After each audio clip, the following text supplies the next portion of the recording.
Sex spies from China and Russia are now emerging across the U.S. to try and steal the country's technology and state secrets. A former CIA operative saying he's seen firsthand how these spies use honeypot tactics to compromise their targets. The National News Desk, Jeff Harris, joining us. So these, quote, sex spies, they're not necessarily new, Jeff, but these reports indicate that they are now targeting a different group of people. Break down what we know. So tech industry leaders across the entire country are now speaking out, saying they've recently been approached by would-be honeypots or spies as part of a, quote, sex warfare operation by China and Russia, all aimed at stealing American technology secrets.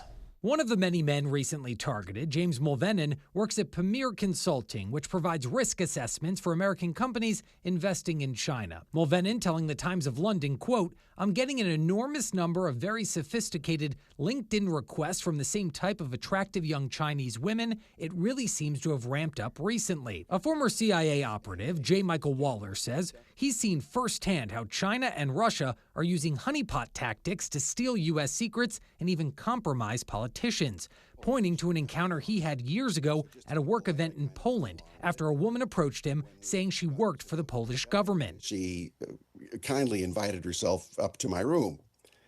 And then I looked at her and I said, no 25-year-old woman is going to want to be hanging around me for that kind of thing.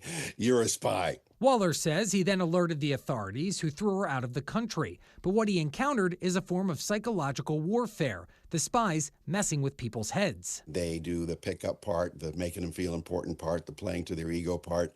Who's the lonely geek behind the computer who doesn't have a life? Who's the lonely bureaucrat who doesn't have a life? Now, one notable honeypot case involves Democratic California Representative Eric Swalwell, who was targeted by a suspected Chinese intelligence operative named Christine Fang. Swalwell cut off contact with her in 2015 after the FBI alerted him about its concerns, but the incident led to widespread controversy, specifically about his position on the House Intelligence Committee. This is how in-depth the Chinese are at spying on America, of wanting to know, of stealing our secrets. And the Intel Committee is different than any other committee. This is where America's secrets are kept. This is where the individuals are able to know things that other members are not.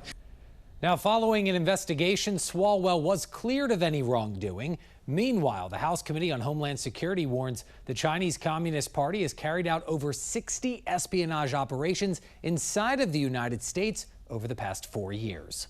Reporting for the National News Desk, I'm Jeff.